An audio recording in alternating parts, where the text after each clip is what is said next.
Hey guys, I'm Alex from Futurephonic, and this is Rhythmizer.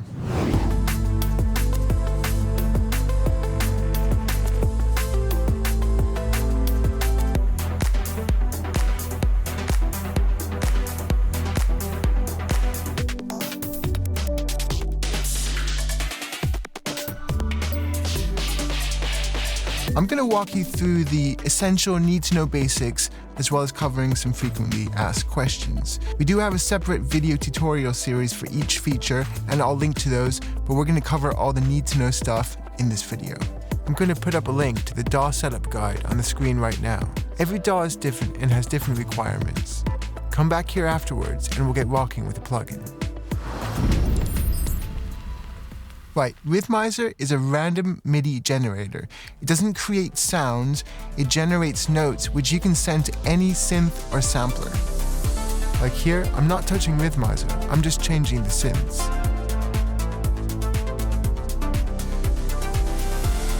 An endless stream of harmonic and dynamic variations. You can either use it to generate a whole stream of MIDI just from one single note,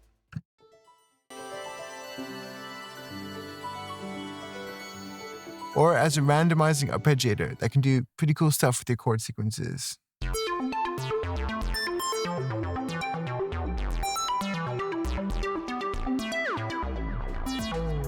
Rhythmizer is not an AI-based device. I know that there are devices out there that will claim to do all the hard work for you. This isn't one of them. This is a tool for creative musicians like you, and it'll force you to pick the good bits, the bits that you like. Rhythmizer has two basic modes, mono and poly mode. In mono mode, we're going to send it one single note and it's going to create everything from that single root note. So here's that note. It's a long note in E, a whole bar long. Our track is in E, so I've written the root note in E. And that sounds like this. It's triggering from the diva over here. Okay, so let's bring in some scale notes. I'm going to go over to the minor pentatonic. Now I'm going to bring in the chance of getting some scale notes. I do that by simply turning the chance note up. Now we're only getting one scale note, right? So let's introduce more notes from the minor pentatonic scale. Let's try a nice safe 5. Now because diva has the filter set to velocity, I'm going to bring our velocity down. And so that's actually affecting the filter. I'll add some randomization here.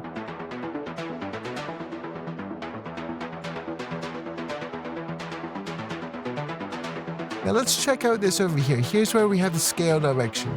We can go up, we can go down, we can go up and down. And we can also randomize either of these. So this is up and down with a random factor of 30. Or we can turn these off and have only random. We can add a bit of random octave here. Something like that. Why don't we go ahead and bring in our backing track?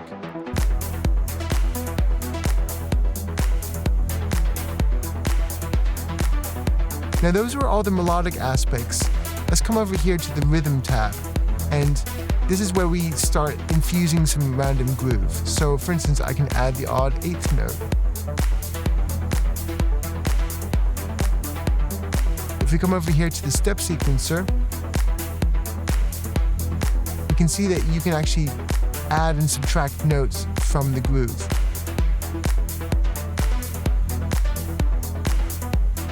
Sounds good. Let's check out the polystacking. That's where you can actually add notes to make chords. So if I was to add 7 semitones as a harmony and bring in the chance of it, see, we're going to start getting fifths. If I bring in a minor third, that's 3 semitones, and bring up the chance of that.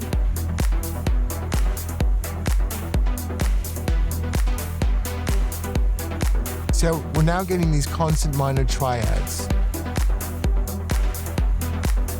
And you see that I'm keeping all the controls quite low. Like I don't have the chance or the steps way up because it just gets a bit crazy, right? So I'm trying to keep this quite restrained. Visual. And this is a great point to start trying out the loop knob.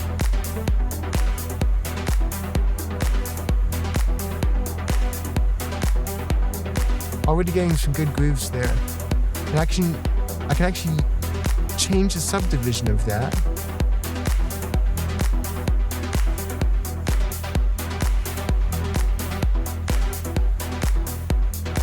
And you can see that using the loop button really helped us to get a better feel for this constant stream of randomness. We're actually like picking bits out and listening to them a little bit more closely. Now I'm zipping through this, but of course we do have full-length tutorials on these sections. I'll leave a link on right now as well as below. I want to show you two last things real quick. First of all, how we can start editing this scale. So if I click copy to custom and then edit scale, it's going to actually turn that minor pentatonic into these editable notes. So if I take off that top note and I'll instead have it right here,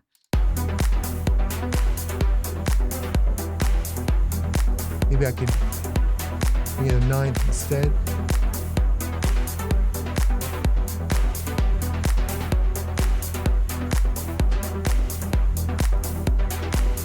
But you can even clear that and then just start building your scales from scratch or convert any scale into a custom scale. So you really have full flexibility to work there. So one last thing while we're here, I want to show you how to link Rhythmizer up with your synths. So I'm going to open up my Diva. I'm going to come down here into the map panel. You'll see that I've got sustain as one of the modulation slots. So if I enable that, you can see the sustain knob over here is moving, and it's the velocity which is controlling that. If I bring up the velocity, see we're getting even bigger values there. And you have 4 different slots for controlling all aspects of the synthesizer from all aspects of Rhythmizer. I'll leave a link to our whole tutorial on the mapping section. And then we can review the material we actually captured. We've generated all this content, and then we go in and just start editing it.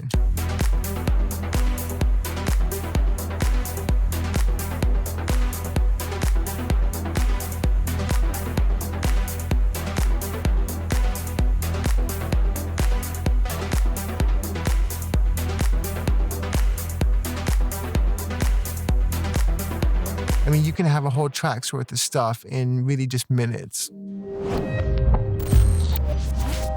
Okay, so if in the mono section, that's where we can generate everything from just a single note using the inbuilt scales. If you come over here to the poly section, that's where Rhythmizer becomes more of a randomizing arpeggiator. And I've got a chord sequence lined up over here. Let's hear it in action. And let's visualize what we're doing as well. Now, if I bring the chance knob down, you're going to see we're going to be getting more of that lowest note. We'll call that the root note.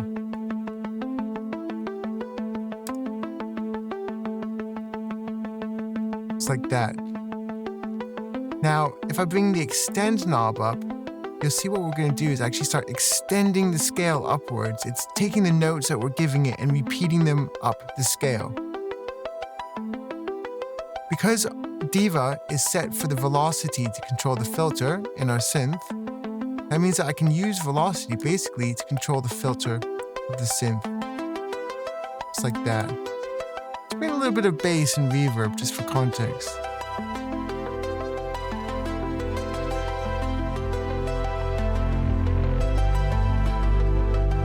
That's more like it.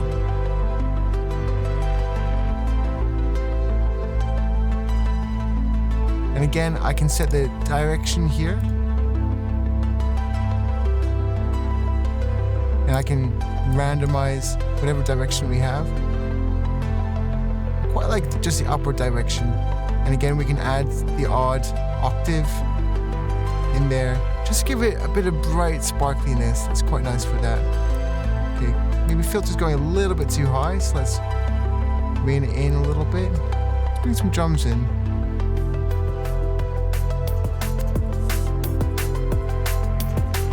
Okay, so what's this guy over here?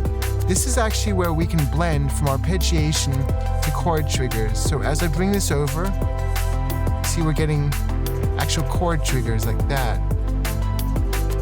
All the way over, and we're getting just chord triggers. And as with the last sketch, really to keep things musical, I recommend actually pulling things down.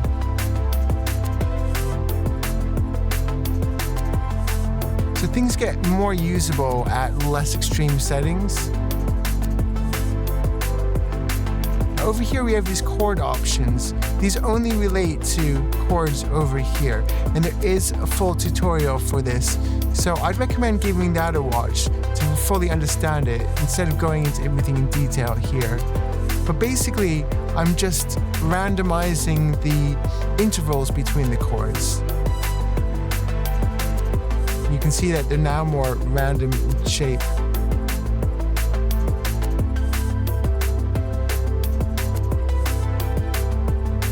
So I'll bring it over here for more arpeggiation. So we'll have just occasional chord triggers. We'll bring in some extra drums. And this seems a good time to start using the loop knob. Remember, we're recording everything. So let's use the loop knob to assess what we're getting.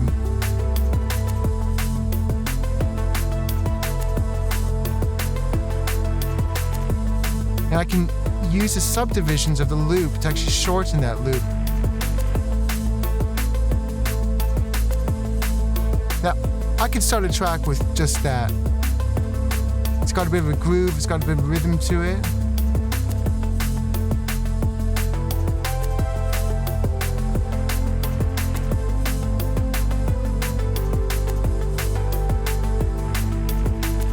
And you can actually create melodies and grooves just from changing the subdivision.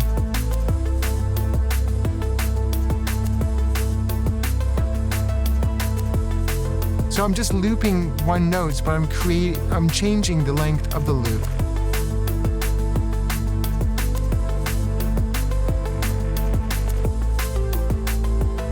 And of course, recording everything so nothing is getting lost.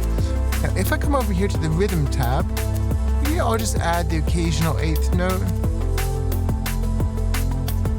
There's plenty of other things here to get lost in, but we won't focus on those today. Now, one cool thing, if I come down here to the map section, is, and I went through this in the last tutorial as well, is that we have two modulation slots set up to control our synth, to control Diva. So if I unbypass this one, you see that the chaos oscillator, which is inside Rhythmizer, is actually modulating the envelope 2 attack.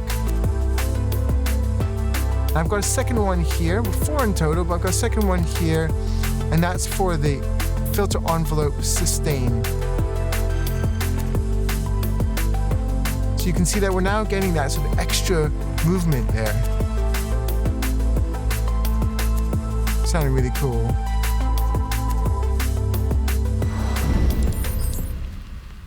Now, so far we've been using this MIDI clip of notes which I drew in as the input for Rhythmizer, right? That's what we're arpeggiating.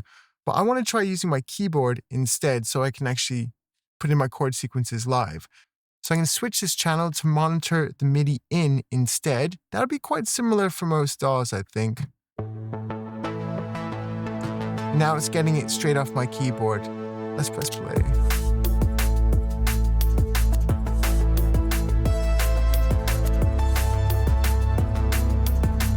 However, I don't want to keep my fingers pressed on the keyboard while I'm doing it, so I'm going to actually hit the latch button. And now all I have to do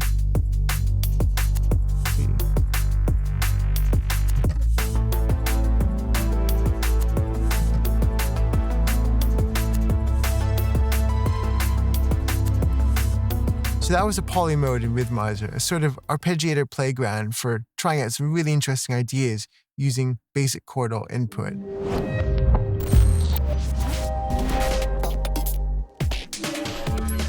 We don't just have to randomize musical notes. Rhythmizer is also really great for randomizing drums and other sounds in a sampler. Alright, I'm going to show you really quickly the best way to randomize from a sampler using Rhythmizer. So, I'll come over here to our drum kit. We have 16 cells, so we're just going to randomize 16 notes. Now, all of these samplers, their first note is on C1. So I've placed my MIDI input note on C1. And that should just be triggering the first sample of every kit. If we want to randomize every single note on the keyboard without any gaps, we want to choose the chromatic scale. That's literally every note. And the number of scale steps, I'm going to put that to 16. So that represents every single cell in our drum kits. Now, as I turn the chance knob up, you can see we're going to start getting those other cells being randomized. And you can see it's moving up, but we can also have it moving down. Let's just go with full random for now. The next thing I'll do is activate bend mode. That's going to actually be sending it pitch bend data. Not all samplers in all DAWs receive pitch bend data, but the live drum rack does. And if I actually catch a loop in Rhythmizer,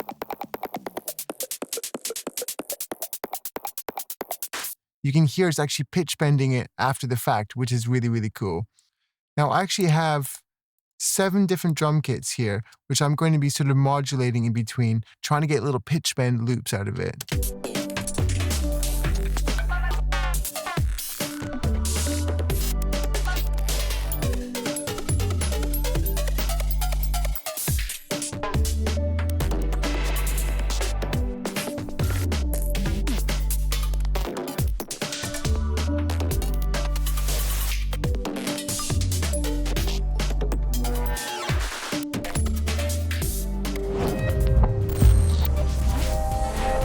How you use Rhythmizer, I think it really depends on what style of music you make. Some people are using it, everything in the box, generating content and sort of comping bits out of it, whereas some people might even have it at a live gig, powering hardware synth, something like that. A very common process for writers, music producers alike, is to get an unpolished first draft down, raw, in the moment, and then the real work comes in the way that you edit it, the words you choose, the notes you choose. So for Rhythmizer, it's very common to just record a bunch of output to MIDI and or audio and just whittle it down to the best bits, the bits you like. Like here, I've got 3 synths all being triggered by the same Rhythmizer, and I'm just recording them to one audio clip.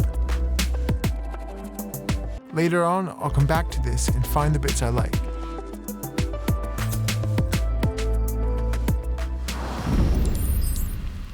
I want to talk quickly about the loop button. Rhythmizer's infinite stream is giving us a lot of information to process, and we're trying to find the good bits. The loop button is a powerful tool for pulling a short phrase out and getting to sit with it for an extra moment to decide if it has potential. Earlier on, we saw how once we capture that loop, we can shorten it or lengthen it in real time to actually create musical phrases from the same notes.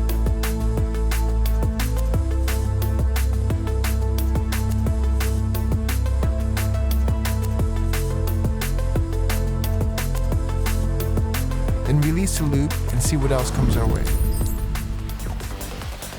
You can get some amazing results randomizing your synth's controls using the CC map slots. Here, I've got all 4 map slots automating various controls in Serum. Check out the mapping tutorial on how to set it up. Especially when you're creating more complex arrangements, I really recommend using the step sequencer and leaving large gaps. Maybe you only have Rhythmizer on like a few beats of each bar and you're leaving the space for the other instruments. I'll drop a link to that right here. The amount of quality output that you get from it really depends on what's going in. If you open up a random synth and a random preset and just start tweaking at Rhythmizer for like 2 seconds, you'll probably get something that sounds like this. But with the plugin driving nicely tuned synth sounds, you can generate a really interesting and usable stream of output.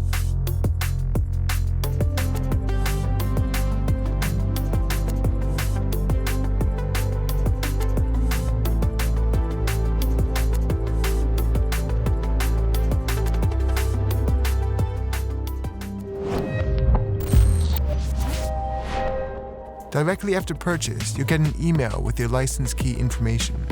Make sure you're entering the same email address when registering the plugin. It's linked to your license key.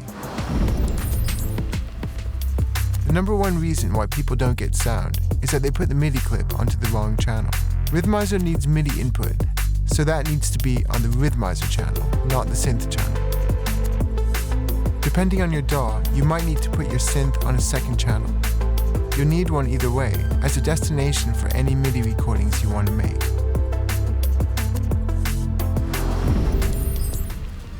If you found Rhythmizer via an advert, I actually made tutorials for how I make those ads, the sounds I use, the way I set up Rhythmizer, and I'll drop a link below for that. Okay, I hope that's got you up and rocking with Rhythmizer. Don't forget, I've linked to the more focused tutorials below, and if you have any questions, leave a comment, we'll get back to you. Have fun, guys.